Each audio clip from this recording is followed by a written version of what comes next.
So okay po, unti-unti na natin siyang tinatalupan. So pagdating naman dito sa part na to, may nakita tayong putol. Tapos ayan, nagpupulbos siya. Ayan po, nagpupulbos. Kaya pinutol na natin. Okay po mga bossing. So pagkatapos nating ayusin yung kanyang wiring, na trace po natin yung mga putol tsaka yung mga nag-uumi doon na naging okay na po siya. Ayan po. Ayan. So okay na po siya. Bali ito ay babalutin na lang natin. Ayan, babalutin natin siya para maging okay na. Tapos lilinisin po natin. Ayan, so bali lilinisin na rin natin yung motor. Ayan, yung mga wiring niya oh. Nagkagutay-gutay. Ayan.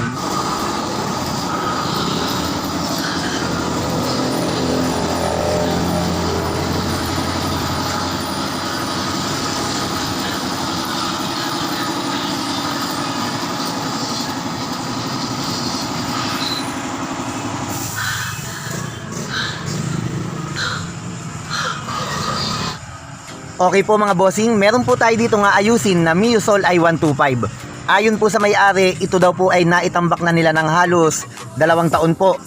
Ngayon po, dinala po ito dito sa shop nang hindi umaandar at halos gutay-gutay na po o putol-putol na po yung mga wiring. So ang ayusin po natin dito sa motor na to is wiring po. Kaya unang step na ginawa natin, naglagay po tayo ng battery para po mas mapadali po yung trabaho natin sa pagtitrace po ng wiring. Okay, next step na po tayo.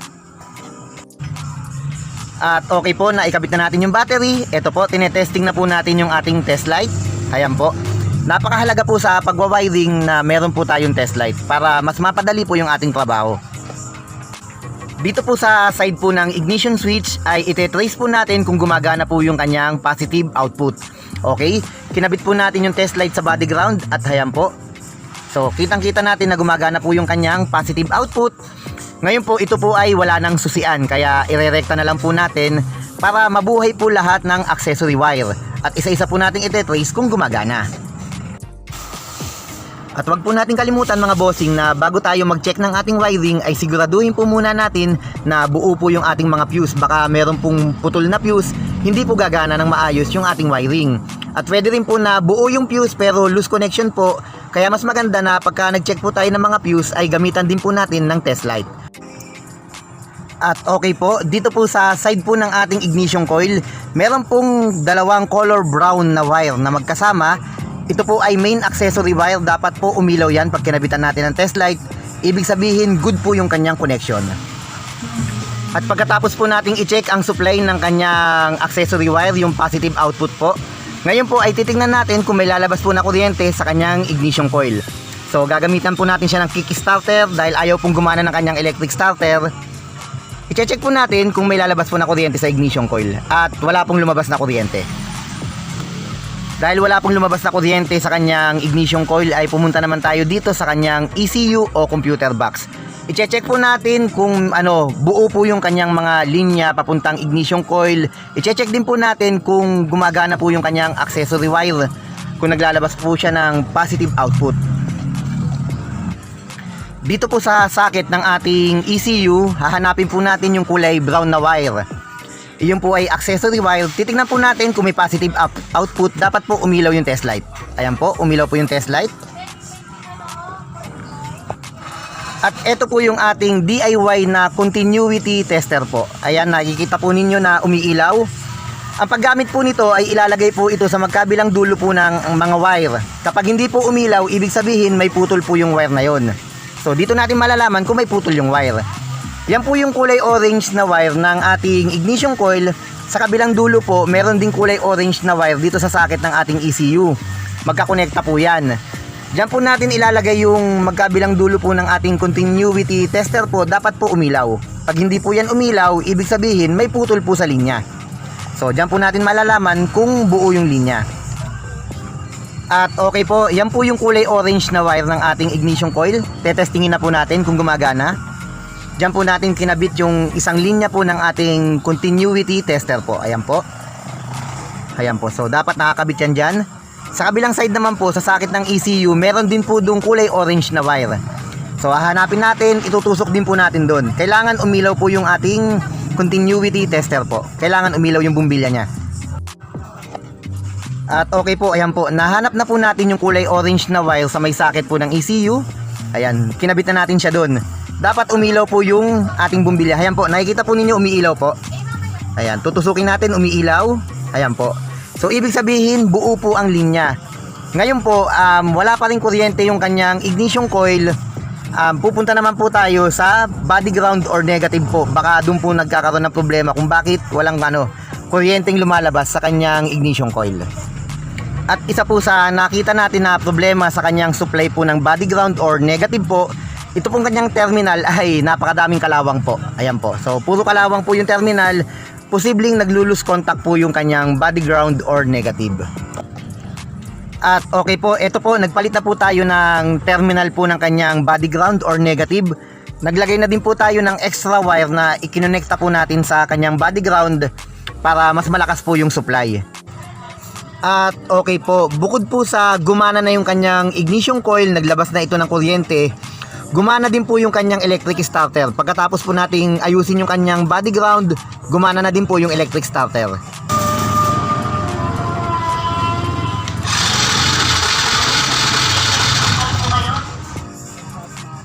Okay po, i-check din po natin yung linya ng kanyang fuel pump po. Hindi po natin naririnig na humuhugong o tumutunog yung kanyang fuel pump. So ibig sabihin, pagka walang hugong, walang tunog, hindi po yun gumagana. Kaya posibleng sira yung fuel pump o pwedeng wiring po. Kaya chinecheck po natin. Ayan po yung kanyang accessory wire po, gumagana po. Okay, ngayon yung kabilang linya po niyan, iyon po ay nakakonekta po sa ECU. Kaya i-check din po natin yung socket. Yung pong unang wire po na tinesting natin, iyon po ay accessory wire po, kulay brown po yun. Ngayon naman po, muli natin gagamitin yung ating continuity tester po, yung ating DIY continuity tester. I-check naman po natin yung kabilang wire po kung meron po siyang putol o lagot na linya sa kanyang supply. So bali ang kulay po ng wire ay kulay blue na may guhit na itim. Kulay blue na may guhit na itim po. Ayan po, check natin siya dito sa socket po ng ECU. Titingnan po natin kung okay po yung kanyang linya. Ayan po.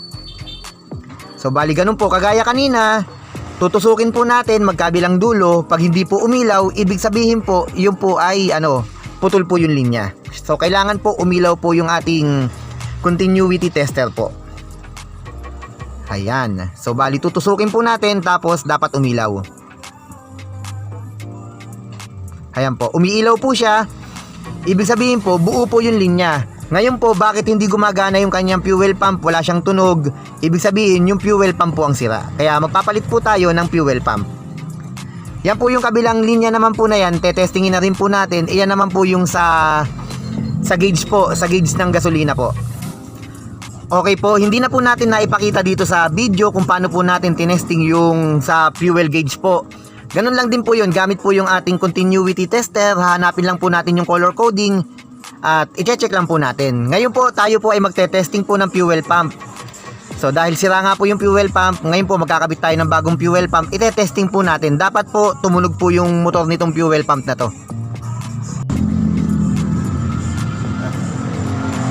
So Boyet, hawakan mo nga lang to. Tingnan natin kung uhugong. Ito. Mararamdaman mo naman niya kung umuhugong yung motor eh. Oo, yan. Hawakan mo lang. Ayan. Okay, game. Ayan. Ayan, umugong Ayan, umugong. Okay, para rinig na rinig, tutok natin yung ayan. Tutok natin para rinig na rinig. Ayun. Okay, gumagana. Okay.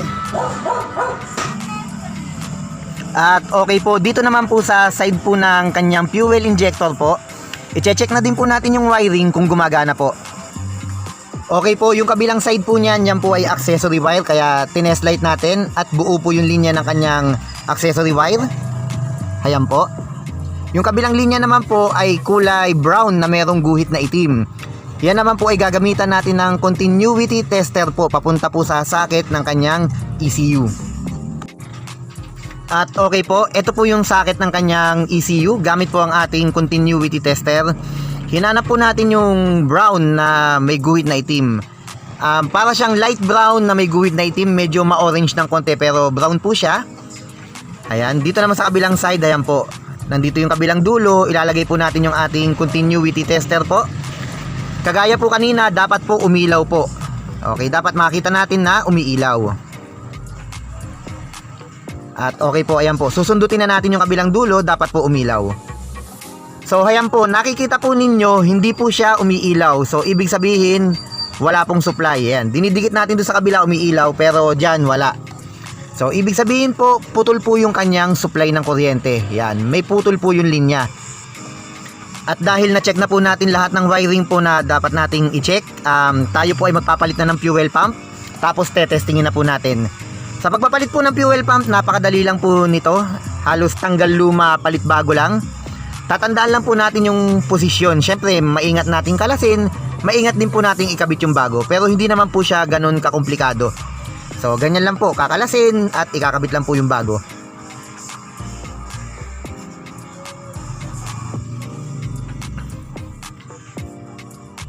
At okay po, ayan po. Natanggal na po natin. Makikita po ninyo na yung kanyang fuel filter. Sobrang dumi na. Ayan. So, okay. Dapat lang po talagang palitan na. Ayan, kung magpapalit po ng filter, ganyan lang din po. Kakalasin nyo lang na ganyan, tapos tatanggalin lang yung filter, papalitan ng bago. So, okay. Bali dito sa part na to, nilinis pa po natin yung tangke kasi maraming kalawang po bago natin kinabit yung bagong fuel pump. Tapos, pinalitan na din po natin yung laman na gasolina. Dahil matagal na po natambak tong motor na to, medyo hindi na maganda yung gasolina niya, kaya pinalitan din po natin ito ng bagong gasolina. So, ayan po, kinabit na natin yung bago. Ituturnilyo lang natin yan, ganun lang po kadali. At okay po, ayan po, kinabit na po natin yung socket ng kanyang mga sensor, pati po yung kanyang fuel hose, ikakabit na rin po natin at magte-testing na po tayo. At ngayon po ay kinakalas po natin yung kanyang injector po para makita po natin na actual kung ito po ay gumagana. Kung naaalala nyo po, kanina po meron tayong isang wire na tinesting na walang supply ng kuryente galing po sa ECU. Pansamantala po ay magja-jumper po tayo dun ng wire para mapagana po itong injector.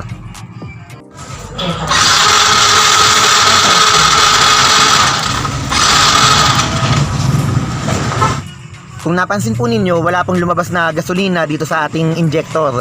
Kaya ito po, pansamantala magja-jumper muna tayo ng wire papunta dito sa injector. Magmula po yan sa socket ng ECU, ija-jumper po natin at tetestingin na po natin kung may lalabas na po na gasolina.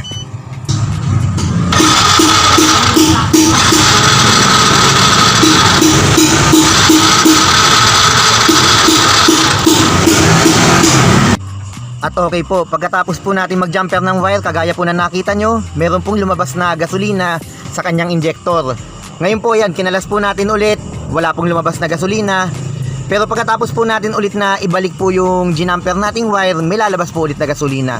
So confirm po natin na sira po yung supply ng kuryente galing po sa ECU papunta sa injector. So pansamantala nag-jumper tayo, susubukan na po natin paandarin.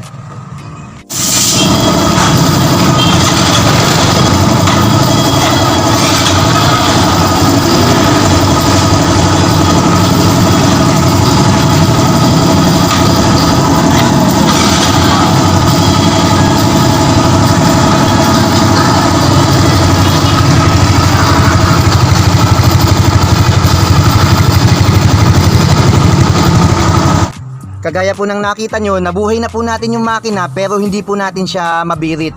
Kaya aayusin po natin yung wiring nito dahil isa rin po sa napun ako, kapag binibirit natin siya bago mamatay yung makina, bago maging palyado, kumukurap din po yung kanyang dashboard po. So nawawala po yung ilaw ng dashboard bago mamatay yung makina. So posibleng wiring po ito.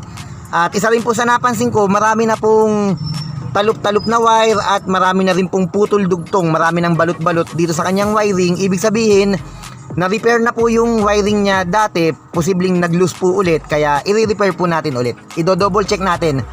So bali, huhuyagin po natin yung wiring nito. So okay po, unti-unti na natin siyang tinatalupan. So pagdating naman dito sa part na to, may nakita tayong putol. Tapos, ayan, nagpupulbos siya. Ayan po, nagpupulbos. Kaya pinutol na natin. magdudugtong tayo ng panibago. Yung magandang klase na po ng wire gagamitin natin. Yung ganito po, tapos makapal. So okay, lahat po yan tatalupan natin hanggang doon. Hahanapin po natin kung ano yung mga ibang problema pa. So dito pa lang sa part na to, ayan, nakakita na tayo ng putol. Okay. Okay po mga bossing. So pagkatapos nating ayusin yung kanyang wiring, na trace po natin yung mga putol tsaka yung mga nag-uumi doon na naging okay na po siya. Ayan po. Ayan. So okay na po siya. Bali ito ay babalutin na lang natin. Ayan, babalutin natin siya para maging okay na. Tapos lilinisin po natin. So bali lilinisin na rin natin yung motor. Ayan, yung mga wiring niya, oh. Nagkagutay-gutay.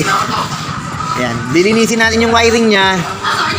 Pagkatapos, eto, lilinisin na rin po natin to. Tapos itatap overhaul po natin. So bali, ipatatap overhaul na din po daw. Dahil ito po daw, bago natambak, mausok na daw po talaga tong unit na to bago pa siya natambak. Kaya ipatatap overhaul din. Ngayon po, testingin po natin. So wala siyang susi. Hindi gumagana yung susian niya. Kaya irerekta na lang natin dito. Andali, kabit ko lang po. Ayan. Ayan, tapos testingin na natin.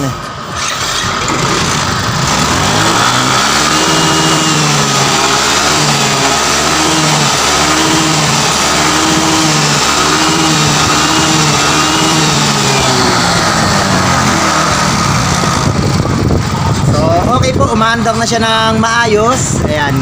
Kung napansin nyo, may usok na siya. Ganyan na daw po itong unit na to bago na itambak. Kaya itatap overhaul na rin po natin. Papalitan po natin ng block and valve seal po. So ngayon, lilinisin po muna natin yung wiring. So tatapusin muna natin yung wiring bago tayo magpatuloy sa kanyang top overhaul.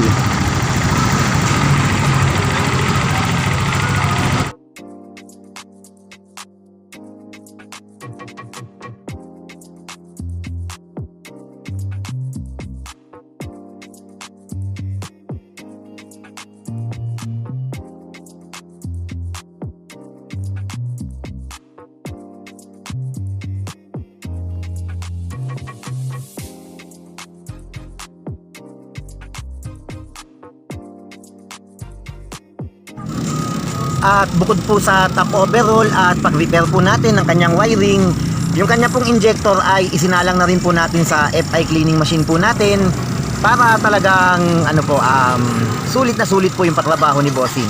So ayan po yung kanyang injector, in FI cleaning na din po natin.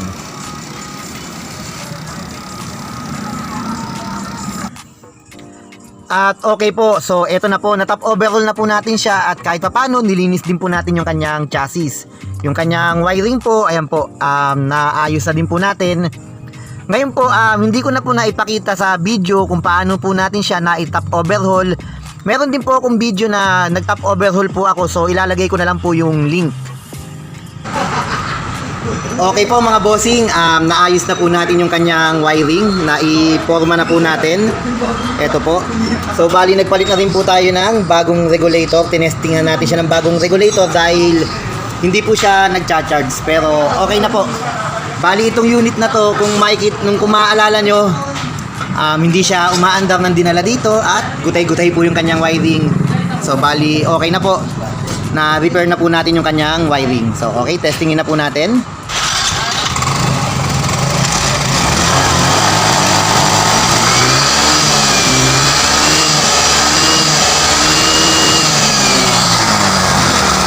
So bali okay na po, gumagana na siya. Tapos nagcha-charge din po.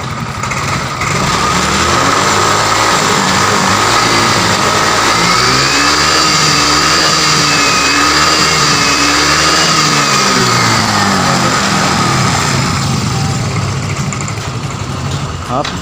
So bali marami pang aayusin dito. Papalitan po siya ng susian.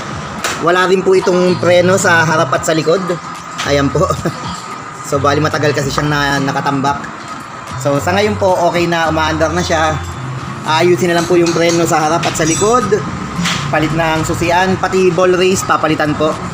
Ayan, tapos kabit na lang ng play rings. So bali okay na po siya. So bali ang tinarbaho po natin dito is wiring po.